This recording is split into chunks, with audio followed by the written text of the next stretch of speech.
साताऱ्यातल्या फलटण उपजिल्हा रुग्णालयातील महिला डॉक्टरने आत्महत्या केल्याने एकच खळबळ उडाली आहे। या प्रकरणातील आरोपी प्रशांत बनकरला पोलिसांनी पुण्यातून अटक केली। प्रशांत बनकरने शारीरिक आणि मानसिक छळ केल्याचा आरोप सुसाईड नोटमध्ये आहे। प्रशांत बनकर मित्राच्या पुण्यामधील फार्म हाऊसमध्ये लपून बसलेला होता।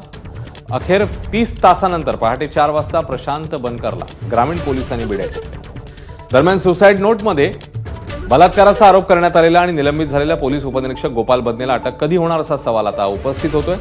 आरोपी गोपाल बदनेचं शेवटचं लोकेशन पंढरपूरमध्ये असल्याचं पाहायला मिळतंय। बदने हा मूळचा बीड जिल्ह्यातल्या परळीचा आहे। पंढरपूर आणि बीड भागात गोपाल बदनेचा पोलिसांकडून शोध सुरू आहे।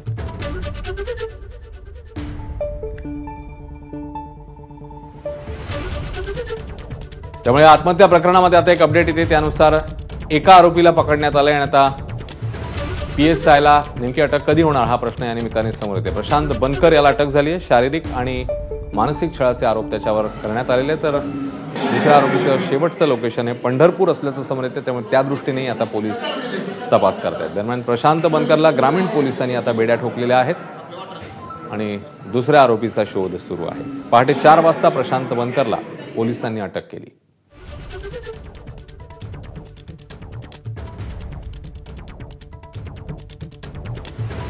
प्रशांत बनकरला थोड्याच वेळात न्यायालयात हजर करण्यात येईल आणि त्याच्यानंतर पुढची कार्यवाही होईल। दरम्यान सध्याची जी बातमी आहे त्यानुसार एका आरोपीला अटक झालेली आहे, तर दुसऱ्या आरोपीचं शेवटचं लोकेशन हे पंढरपूर असल्याचं आता समोर येत आहे।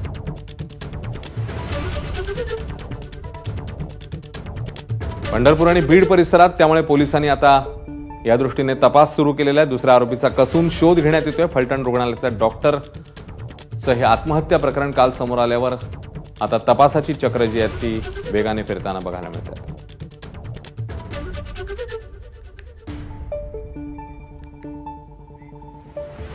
दरम्यान फलटणमधील आत्महत्या केलेल्या महिला डॉक्टरने पोलिसांकडून त्रास दिला जात असल्याची लेखी तक्रार तिच्या वरिष्ठांकडे केली होती। फलटण उपजिल्हा रुग्णालयाचे अधीक्षक डॉक्टर अंशुमन धुमाळ यांच्याकडे तक्रार करण्यात आली होती। लेखी तक्रारीत महिला डॉक्टरने अनेक पोलीस अधिकाऱ्यांची नावंही घेतलेली, मात्र आरोग्य विभागातील अधिकाऱ्यांनी यावर कारवाई न केल्याने ते संशयाच्या भोवऱ्यात। तर डॉक्टर अंशुमन धुमाळ यांनी या संदर्भात नेमकं काय म्हटलंय ते बघूया। डॉक्टर धुमाळ आपल्यासोबत आहेत। फलटणच्या त्याच उपजिल्हा रुग्णालयामध्ये आम्ही आहोत ज्या ठिकाणी या पीडित महिला डॉक्टर काम करत होत्या आणि इथे डॉक्टर धुमाळ हे प्रभारी अधीक्षक म्हणून काम करतायत, बरोबर सर? आता मला सांगा की या महिला डॉक्टरांनी लेखी खुलाशामध्ये स्पष्टपणे म्हटलं होतं की या महिला डॉक्टरांना त्रास दिला जातो आहे पोलिसांकडून आणि त्यांच्या जीवाचं जर काही बरं वाईट झालं तर याला पोलीस जबाबदार असतील। त्रास पोलिसांकडून दिला जात होता, पण त्या तुमच्या विभागाच्या कर्मचारी होत्या, तुम्ही त्यावरती का पावलं उचलली नाहीत? आमच्या कार्यालयात, उपजिल्हा रुग्णालय कार्यालयात येथे कुठेही की त्यांना पोलीस कर्मचारी त्रास देत आहेत असा उल्लेख आमच्याकडे केलेला नाही। त्यांनी तसा खुलासा चौकशी समिती समोर की जी तक्रार त्यांनी जिल्हा शल्य चिकित्सक येथे ग्रामीण पोलीस स्टेशन यांनी दिली होती, त्या चौकशी समिती समोर त्यांनी तो खुलासा दिला होता। सर, याच्यामध्ये हा त्यांचा खुलासा आहे ज्याच्यामध्ये डॉक्टर धुमाळ म्हणून तुमचं नाव आहे की मी धुमाळ सर यांना असं असं कळवलं म्हणून या ठिकाणी की बाबा असा काही प्रकार घडलेला नाही, जो आरोप या पोलीस अधिकाऱ्यांकडून त्यांच्यावरती केला जात होता की जे उपचारांसाठी आणले जाणारे किंवा वैद्यकीय तपासणीसाठी आणले जाणारे जे आरोपी आहेत तर त्या आरोपींना लवकर त्या सर्टिफिकेट्स देत नाहीयेत, तर मग असा आरोप पोलीस करतायत। त्या तुमच्या महिला ज्या डॉक्टर आहेत त्या म्हणतायत की माझा छळ होतोय, तर तुमच्या विभागाकडून का नाही याच्यावरती पावलं उचलली गेली? त्यांनी माझा छळ होतोय असं आमच्या विभागामध्ये कुठेही त्यांनी आम्हाला लेखी स्वरूपात कळवलं नाही। त्यांनी फक्त चौकशी समिती समोर पोलिसांबाबत काही त्यांचे मुद्दे मांडले आणि चौकशी समितीचा जो अहवाल आला त्यानुसार त्यांना सूचना देण्यात आल्या व हे प्रकरण तेथेच संपले होते। या सगळ्या प्रकारामध्ये काहीच म्हणजे या जिल्हा रुग्णालयामध्ये तुम्हाला वाटलं नाही का की असा प्रकार घडतोय? आणि एक नाही, अनेक घटना त्यांनी त्यामध्ये नमूद केल्यात की आपण याची दखल घ्यायला हवी. आपल्या विभागामध्ये जर असं होतंय, एका महिला डॉक्टरला अशा प्रकारे छळ केला जातोय. त्याच्यामध्ये असंही म्हटलंय की जो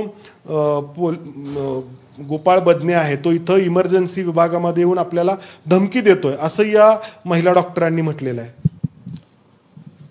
डॉक्टर गोपाळ पोलीस उपनिरीक्षक गोपाळ बदने याचं नाव मी प्रथमच ऐकत आहे. की जो गोपाळ बदने आहे तो या तुमच्या रुग्णालयाच्या अतिदक्षता विभागाच्या खुर्चीवरती बसून आपल्याला धमकी देतो, असं त्यांनी म्हटलेलं आहे. तर तुम्ही इथं अधीक्षक आहात, तुम्हाला असा काही प्रकार इथे कधी जाणवला की नाही जाणवला?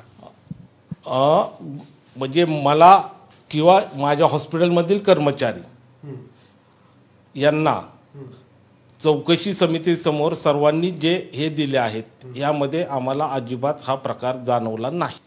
माझ्या सिक्युरिटी गार्ड्स, हॉस्पिटलमधील वर्ग 4 कर्मचारी किंवा सिस्टर यांनी सुद्धा मला या प्रकाराबद्दल घडला आहे असं कधीही मला अवगत केलेले नाही. खासदारांचे 2 PA आले आणि त्यांनी फोन लावून दिला, खासदारांशी बोलणं करून दिलं या महिला डॉक्टरांचं.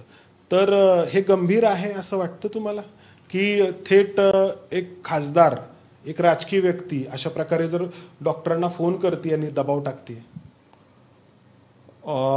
खासदारांबाबत मला डॉक्टर कधीही कोणताही उल्लेख केलेला नाही, त्यामुळं मी याच्यावरती भाष्य करू इच्छित नाही.